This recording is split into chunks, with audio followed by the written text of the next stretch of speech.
Master, where is your son? Where lies his refuge? And if he can't come to you, then where can he run?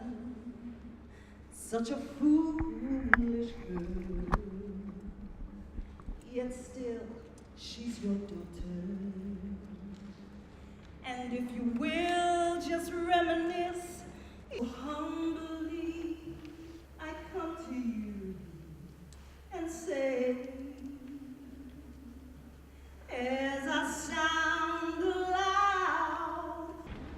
Operation Hope and Recovery is the theme for this evening, and for the efforts that an increasing number of organisations and individuals will be signing up to in order to ensure that what took place last week and the week before doesn't happen again, that the young people and other individuals in our community actually are able to find their voice and feel that they have a genuine part to play in society. I was on the streets of Hackney at the height of the disturbances last Monday, and some people were surprised I was on the streets at the height of the disturbances.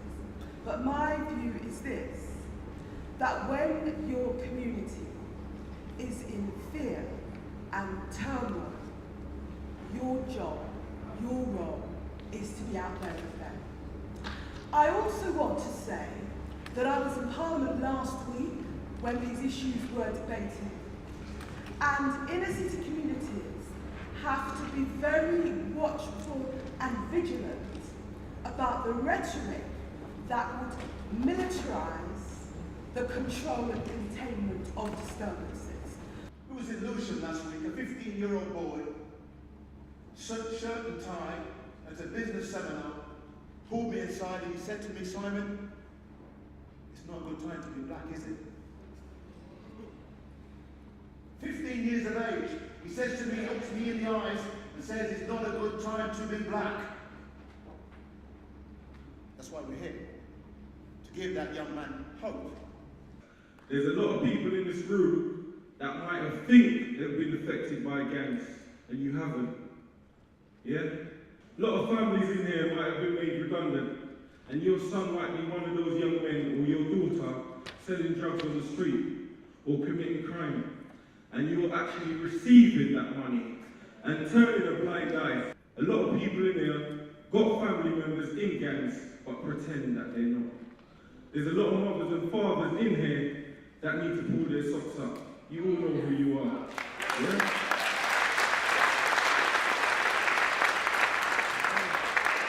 And you know, I've got sick to the back teeth about hearing about the stories about parents not taking responsibility. And it doesn't matter what your background, what community you come from, what religion you may hail from. Simon talked about beers. Well, dawn to dusk, I've been fasting all day. So, you know, excuse my coarse voice. But it is important that we come together collectively to ensure that we do speak as a strong voice of Britain and what Britain represents today. I'm fed up when people talk about destruction in the community, division in the community. You know what? Diversity defines us, and it is the strength of our community. It is about us doing things for ourselves. The banner, which was here and sadly has slipped off, and I hope that's not symbolic, says, power is never given. I know that's a mantra that Operation Black Vote use a lot, and I want to congratulate Operation Black Vote and Simon, particularly the Bishop, for this initiative, which is a splendid initiative and very timely, and we know how important it is to act as quickly as we can. Now, because I'm a preacher and you give me a crowd and you give me a mic, I start getting comfortable. I said it was fact number one, we will never make the changes that we want to see unless we fully, as a people, fully, strategically, cohesively engage in the political process. That means exercising our democratic privilege and rights. That means voting. It means knowing how voting makes a difference. And therefore, we are going to have to politicize our community. And politicizing the community is not just encouraging people to vote, but bringing the necessary education that actually informs their voting decision, so that the decisions are strategic and they inflict the necessary wounds on institutions and on an establishment that has walked over us thus far. I'm equally convinced that that sort of education will never be funded by the government. Because in my experience, whenever they fund, they control. And unless you tick their boxes, they're not going to release those funds. And so perhaps for far too long, we have relied on our oppressor to feed us, to inform us, and to empower us to fight against them. If we're going to have real voter education that actually empowers people to make a difference, to inflict those strategic blows, then we are going to have to self-fund that. And I realize that the whole idea of self-funding is traumatic for some of us. It terrifies us. But I'm going to tell you what my next simple fact is. Two things I know. I know we're going to have to get political if we're going to see change. And I know if you want to terrify them, getting political will terrify them. If we got political en masse and rolled out a campaign to educate voters, bringing workshops into communities that were not funded by them, but that were funded by us, to explain exactly how Britain works, who's in charge, and how to get them out.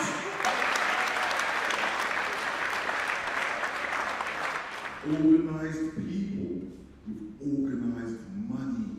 That's what we're talking about when we talk about Operation Hope and Recovery.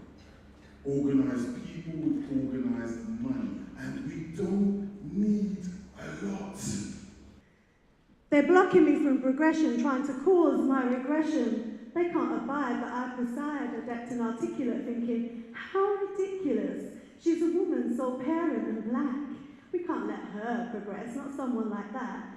I don't fit into their Oxbridge ideal. I come from the streets, I'm real. I grew up in South London, pegged and raised by my Caribbean mum. I rate myself second to none, not afraid to speak my mind about discrimination I find. I know my rights and represent all those people that they resent. They call me an ethnic minority, but not with my consent. I define myself as a majority, and that term they use I resent. Only have to look at the world to see we make up the majority. That term is just mental slavery designed to undermine the likes of you and me. My uncle Smiley Culture died earlier this year, March the 15th, when police raided his home. I'm here specifically to inform you about an initiative, a judicial mandate for reform. If we are to condemn our youth, we must also condemn the double standards and hypocrisy of our government, MPs, politicians.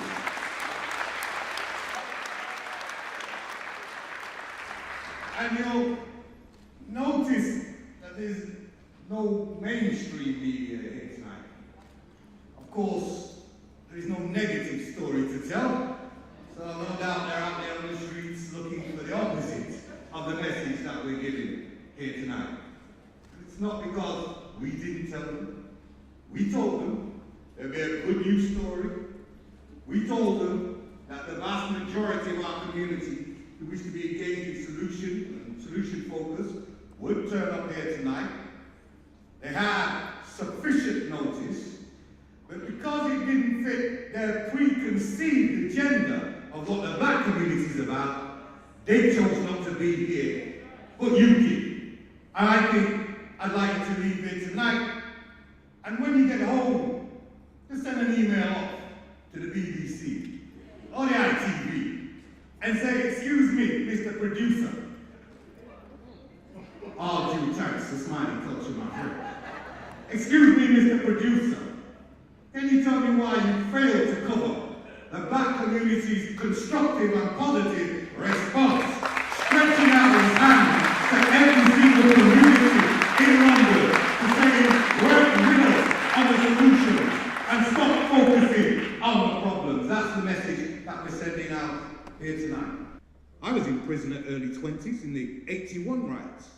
I came out, did a course that was on offer. It said if you, by the way, if there are any press in here, I've already disclosed I've been to prison, so you can't run it as a front page tomorrow. So before you run out the door thinking you've got an exclusive, it was on my application form for the mayoral job. I'm the only black man with a CRB criminal record that interviewed for a commissioner of police, okay? Can we get over that now? All right. But when I came out, and there was a course, and it was an access course. It was actually provided by the government in response to the 81 riots. And they said if you didn't have any qualifications, and I didn't, you could do this one-year foundation course, and if you passed it, they would give you a grant to go to university. And I know hundreds of black people right around the country that owe their salvation to that opportunity to move from a life of criminality and boxing down racist policemen onto a... That's how it was back in the day, and I'm not advocating it as a solution to you all today, but this was 1981, and you know, I lost some of my teeth, I refused to replace them, because them bastards knocked them out, sorry for this, but they knocked them out and they still haven't given me the money to compensate me. So every time you see a Lee Jasper with no teeth, you could say Greater Manchester Police did that to that boy. And he's standing on principle as an ugly boy, just to make the point every time you see him. I don't mince and ramp around. But back in the day, that's what the people of my age group will know what it was like back then. All right, so that's the fight that we had. But we had hope and opportunity, right? Now what have we bequeathed our children? And I say we, because I think we as parents have to take responsibility for the situation that our young people face today. We can go out there and say, well, the government should have done X, the government should have done Y, the council should have done Z, and the social services should have done A, the education should have done this, that, and the other. But the first responsibility of any community is the responsibility to ensure that it bequeaths to its children a life and a society that is better than the one that was bequeathed to them by their parents. And let me tell you, much is said about the Windrush generation. I think the Windrush generation were heroic compared to what we've achieved. They bought their own houses. We still renting ours. They didn't drive a car so they could save for a mortgage. We prefer to drive a car than save for a mortgage. They weren't interested in being seen in the best places. They had a party around the fireside and you brought your own bottle and they saved the money so they could invest in your education and your future. They understood the price of everything and the value of everything and they passed that on to us. Surely now it is our responsibility to do that. Now, I know some people say we've been disempowered as a community because of the Children's Act. And that children now say, I know my rights. You don't have any rights in the household of Lee Jasper, let me tell you that. You don't have any rights.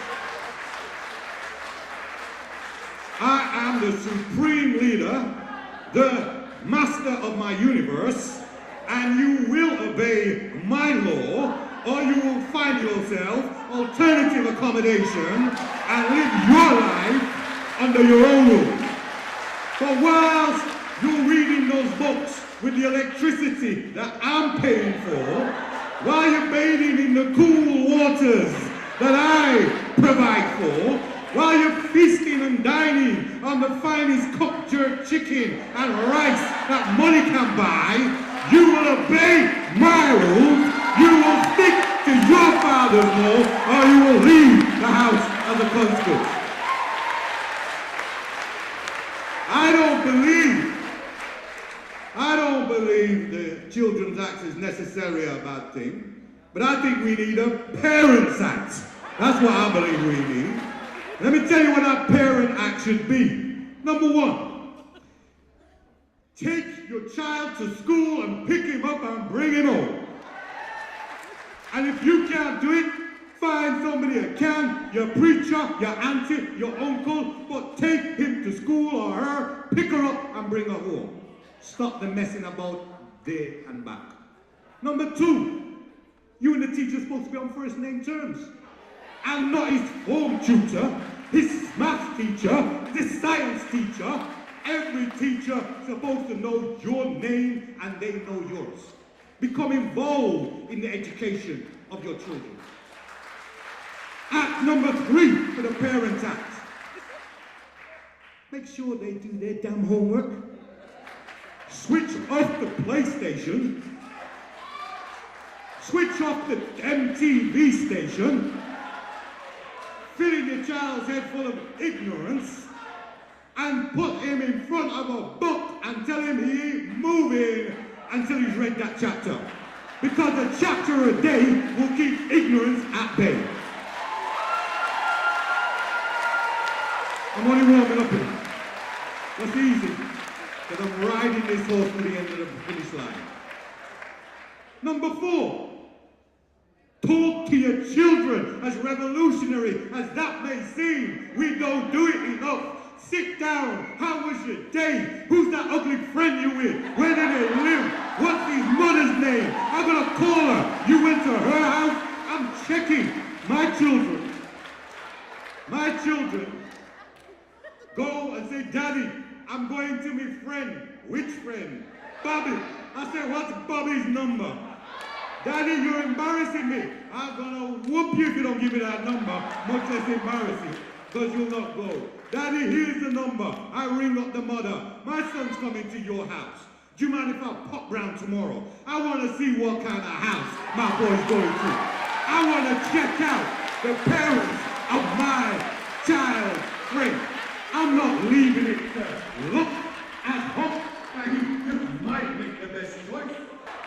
I didn't know he was into gangs. Well, why have you got a stash of 50 clear plastic bags in your drawer, Rizzler underneath your bed, pornography underneath your mattress, and wine bottles in your dustbin? And you don't know. I searched my kid's room forensically. I've watched CSI. I'm dabbing with the ultraviolet light.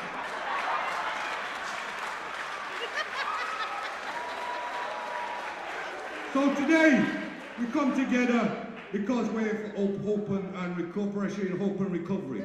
Now, I don't take the racist coverage I've seen in the press that seeks to demonize us as a community. And it's not just black people. Look at the 2 white boys who put up on their Facebook, let's have a riot. We got 4 years apiece. You're undermining the credibility and the legitimacy of justice when you make such hysterical decisions, whether the victims are black or white. I find these very helpful so I can understand what's going on and how people think about things. What really is needed is a mobilisation, okay, right, of the black voting base. And that, I hope, is what we're looking at here. We recognise that with all that's happened recently, it's about people stepping up, getting involved and contributing to the solution. So we're very much solutions focused. I felt it was very passionate for me to come and represent the Birmingham to London and see what was going on from the meeting. And the outcome, hopefully, something positive will come out of this meeting. So that's why I've come here.